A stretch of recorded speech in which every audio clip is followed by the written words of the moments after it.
Prints లో శ్రీరస్తు శుభమస్తు sale వైభవం Vaibhogam March 19 నుంచి ఏప్రిల్ 10th వరకు. అసలు ఓటర్లు ఇలా తెలివి మీరిపోవటానికి ఆ గండ్రగొట్లగాడే కారణం. తనేదో ఈ కలియుగాని కలికి అవతారం అనుకుని అన్యాయం అధర్మం అంటూ పెద్ద పెద్ద కోతలకు వస్తున్నాడు. మంచి ఐడియా ఇస్తాను, దగ్గర రండి.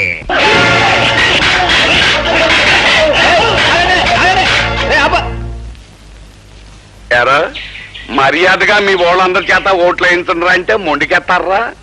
అందుకే అటుకొచ్చి కుళ్ళబోటు చేయడం జరిగింది. అయినా పక్కన ఎలా నాకు తెలియకడుతాను. నా గుర్తు మీద ముద్ర గుద్దు పడేస్తే మీ సొమ్మేం పోతారా? అయ్యా, మన గుర్తు ఆంబోతు. దాని మీద ముద్ర గుద్దితే అది అచ్చోసిన ఆంబోతు అవుతుందని భయపడి వాళ్ళు గుద్దకూడదు అనుకుంటున్నారు. చక్కటి, నువ్వు నన్ను ఎగతాళి చెప్తున్నావా లేకపోతే ఏదైనా నిజం చెప్తున్నావా? ఎవరైనా చెప్పాయంటే ఇరిగిపోతుంది నాడు. అబ్బా, ఎలక్షన్లు ముందెట్టుకుని చీప్ డిస్కషన్లు ఏంటి? అసలు పాయింట్ కి రావాలి కదా. ఇదిగా మీరు వెనకటికి ఎప్పుడో నా దగ్గర చిల్లర అప్పులు తీసుకున్నారు. వడ్డీ చక్ర వడ్డీ ప్రకారం ఆ ఎంట్రోగంలా పెరిగి 100,000 1000 అయ్యాయి. ఆ సంగతి మీరంతా మర్చిపోయినా ఆ ప్రాంసరీ నోట్లు నా దగ్గర ఉన్నాయి. మరి నా అప్పు తీర్చమన్నే పట్టాను అంటే మీ కొంప గోడు చెంబు తప్పాడ మీ పిల్లని తాళిబొట్టు ఇచ్చేయటమే కాకుండా మీ పిల్లల్ని రాళ్ళు రప్పలు కొట్టే వాళ్ళ కింద నాకు అప్పచెప్పాల్సి ఉంటుంది. అంచేత మీరు అందుకు సిద్ధపడతారా? నేను చెప్పినట్టు మా ఆంబోతుకి ఓటేస్తారా? ఆంబోతు నన్ను చూపెట్టావటయ్యా. ఆంబోతు గుర్తుకొని చెప్పయ్యా. తమరన్నా తమరు గుర్తున్నా ఒకటే సార్. అలాగే అంచేత మీరు నా అప్పు తీర్చడానికి అన్ని ఇచ్చేసి పకీర్లు అయిపోతారో నేను చెప్పినట్టు ఓట్లు వేస్తారో తేల్చుకోండి. ఈ ఒకటానికి వేయండి అయ్యా. మళ్ళీ 5 ఏళ్ళ వరకు మీ జోలికి వచ్చినా మీకు కనిపించినా నన్ను చెప్పు తీసుకోకొట్టండి. వాళ్ళని ఆలోచించుకొని అయ్యా మగడా. ఆలోచించుకోండి.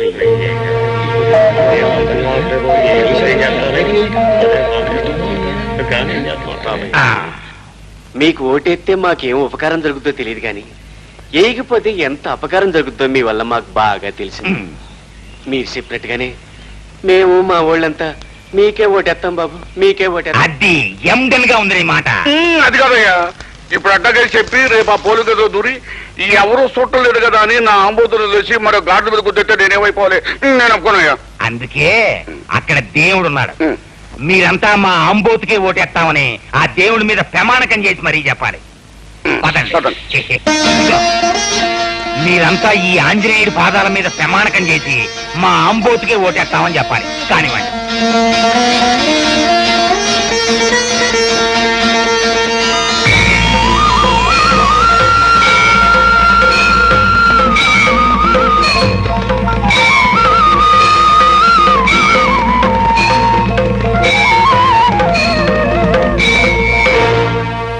లేదు బాబు, మమ్మల్ని చంపినా సరే నరికినా సరే మేము మీ కోటేయం బాబు.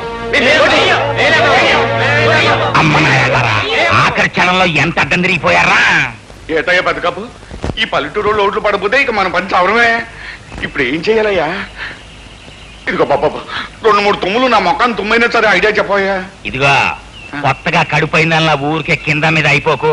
ఈ రాజకీయాలు నీ కొత్తగా నాకు అలవాటే. అసలు మనకి ఓట్లేని పల్లెటూళ్ళని ఈ ఆంధ్రప్రదేశ్ మ్యాప్ నుంచే సరిపోయాలి. ఎట్టగయ్యా? చెరువు గట్లన్నీ తెగ్గొట్టేసి పల్లెటూళ్ళని ముంచేసామనుకో, మనకు ఓట్లేని వాళ్ళంతా నీళ్ళలో పడి కొట్టుకుపోతారు. 2-3 రోజుల్లో ఇట్లా జరిగిందంటే మిగతా వాళ్ళంతా భయపడి చచ్చినట్టు మనకే ఓట్లేస్తారు.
అంతేనమ్మా, మానవత్వం మరిచిపోయిన మనుషులకు మాటలు లాభం లేదు, తూటాలు తప్ప అనుకున్నాను. అధికారం చేజిక్కించుకున్న అన్యాయాల్ని అరికట్టడానికి అహింస పనికిరాదు, ఆయుధం తప్ప అనుకున్నాను. అభాగ్యులైన అనేక మంది పేదల కోసం నేను నమ్మిన సిద్ధాంతంతో ముందుకు వెళుతున్న నన్ను నేరస్తుడని ముద్ర వేసి ఇక్కడ బంధించారమ్మా. బాబు, ప్రతి మనిషి గుండె ఒక గుడైతే నువ్వు కొన్ని కోట్ల గుళ్లల్లో కొలువుండే దేవుడు అయ్యావన్నమాట. ఎంతో మంది తల్లులు చెల్లెళ్ళు నిన్ను చూడడానికి వస్తున్నా నీకు దగ్గరగా ఉండే ఇంతకాలం నిన్ను చూడలేని దౌర్భాగ్యరాలయ్యాను నేను.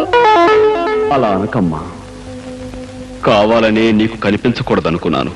అంటే అంటే నేను ఇక్కడే ఉన్నట్టు నీకు తెలుసా బాబు?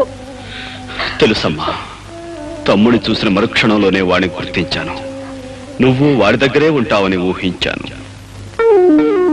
మరి అమ్మని చూడాలని, అమ్మా అని పిలవాలని అనిపించలేదా బాబు? అనిపించింది. తమ్ముడికి నిజం ఎక్కడ తెలుస్తుందోనని గుండె రాయి చేసుకున్నాను. బాబు, అవునమ్మా, ముళ్ళు రాళ్ళు ఉన్న దారిలో నడిచి నడిచి ఎదురు దెబ్బలెన్నో తిని నువ్వు నేను మనసును మొండిగా మార్చుకున్నావమ్మా. కానీ చల్లటి అమ్మ నీడలో అమాయకుడిగా పెరిగినవాడు తమ్ముడు. వృత్తిని దైవంగా, కర్తవ్యాన్ని జీవంగా భావించే మనిషమ్మా వాడు. అలాంటి వాడికి తను తన సొంత అన్ననే వృత్తియాల్సి వచ్చిన రోజున అది విని తట్టుకోలేడమ్మా. ఈ నిజం వాడికి చెప్పనని నాకు మాటియమ్మా. నా నోటితో నేను చెప్పను బాబు, కానీ ఇక నుంచి నీ కోసం కలతపడే ఈ తల్లి మనసుకు మాటలు వస్తే మాత్రం నేనేం చెయ్యలేనురా.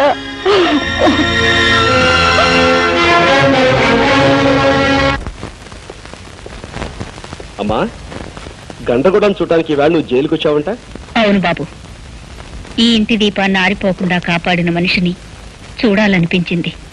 నేను చెప్పాను కదమ్మా, అతనికి నాకు పోలిక ఉన్నాయని. అన్నట్టు ఆ మనిషిని చూసాక నీకేమనిపించింది? దేవుడు గర్భగుడిలో బంధించబడ్డాడనిపించింది. అదేంటమ్మా? అదేరా, నీ ప్రాణం కాపాడినవాడు అంటే నాకు దైవంతో సమానమేగా బాబు. అతని ఆఖరి కోరిక ఏదైనా ఉందేమో తెలుసుకుని తీర్చరాదు? ఉరి తీసే ముందు ఎలాగో అడిగి తీరుస్తారమ్మా. అది చట్టం ఆనవాయితీగా చేసేది. నేను చెప్పేది అతని రుణాన్ని నువ్వు తీర్చుకోవాలనిరా. సరేనమ్మా, రేపే వెళ్ళి అడిగి చూస్తాను. కంట్రగొడ్లి, నీకేదో తీరాల్సిన కోరుకుందట. నువ్వు తీరుస్తావా? నా ప్రాణం కాపాడి నాకెంతో సహాయం చేసిన వాడివి. నేను ఎలాగూ నీ ప్రాణాలు కాపాడలేను, కనీసం నీ కోరికైనా తీరుద్దాం అనుకుంటున్నాను. ఏమిటో చెప్పు. ఇక్కడికి పడమట్న 100 మైళ్ళ దూరంలో కొత్తపల్లి అనే చిన్న ఊరుంది. అక్కడ అమ్మవారి గుడి వీధిలో రంగన్న, లక్ష్మి అనే దంపతులున్నారు. అప్పులు ఇచ్చే ఒక పెద్ద భూస్వామికి వాళ్ళు బాకీ పడ్డారని నిర్దాక్షిణ్యంగా ఆ పేద దంపతులకున్న ఒక్కగానొక్క బిడ్డని బానిసగా తీసుకుపోయాడా భూస్వామి. నువ్వు వెళ్ళి వాళ్ళు రాసిచ్చిన ఆ నోటు బూడిద చేసి ఆ బిడ్డను తీసుకొచ్చి ఆ తల్లిదండ్రులకు అప్పచెప్పాలి. అదంత పని వెంటనే చేస్తాను, వస్తాను. కానీ ఒక్క షరతు. ఏమిటది? ఆ పని చేయటానికి నువ్వు డబ్బు ఉపయోగించకూడదు. నీ అధికారం ఉపయోగించకూడదు, ఆయుధం ఉపయోగించకూడదు. చెయ్యగలవా? తప్పకుండా చేస్తాను. నాకు ఉరిశిక్ష పడేలోగా నువ్వు ఆ పని చేయాలి. అది విన్న తర్వాతే నేను కన్ను ముయ్యాలి. అంటే వారం రోజుల్లోగా దాన్ని నువ్వు సాధించుకురావాలి. తప్పకుండా నీ కోరిక తీరుస్తాను. వస్తాను. వెళ్ళు తమ్ముడు, వెళ్ళు. జనారణ్యంలో జంతువుల గురించి కొంతైనా నువ్వు తెలుసుకుంటావు.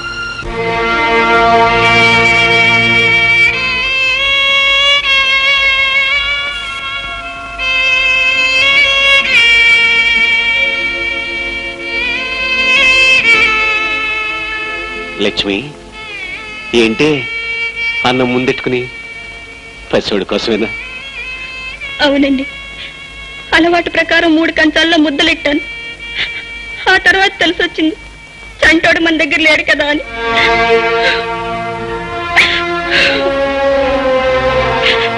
అమ్మా లక్ష్మి. అన్నా అన్నా,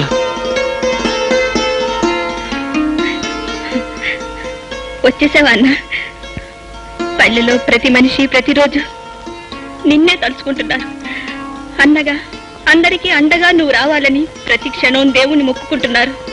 నిన్ను చూస్తుంటే మాకెంతో సంతోషంగా ఉంది. రా అన్న, మాతో పాటు 4 మెతుకులు తిందువేనరా. రా అన్నా. అలవాటు ప్రకారం 3 కంచాలు ఎట్టాను. 3వ వాడిగా కడుపును పెట్టిన వాడి దగ్గర లేకపోయినా నువ్వు వచ్చా. కూర్చో అన్నా, కూర్చో. విషయం అంతా నాకు తెలిసిందమ్మా. అంతా తెలిసిందా అన్నా? నేల తల్లి చల్లగా చూడకపోవటంతో కడుపు కూటి కోసం షావుకారు దగ్గర అప్పు చేశాం. అంతే, పంటలు వస్తున్నాయి, వెళుతున్నాయి. వడ్డీ తప్ప అసలు చెల్లు కావటం లేదు. దాంతో ఆ షావుకారు బలవంతాన బిడ్డను పశువు నీడ్చుకెళ్ళినట్టు ఈడ్చుకు వెళ్ళాడు. ఈ పేదవాడలో ప్రతి తల్లి బిడ్డని కనేది ఆ షావుకారికి బలి ఇవ్వటానికి అన్నా, బలి ఇవ్వటానికి. బాకీ డబ్బుల కోసం పసివాణ్ణి తీసుకెళ్లిపోతాడా? ఇంతమందిని తీసుకువెళ్ళి ఏం చేస్తున్నాడా నీచు?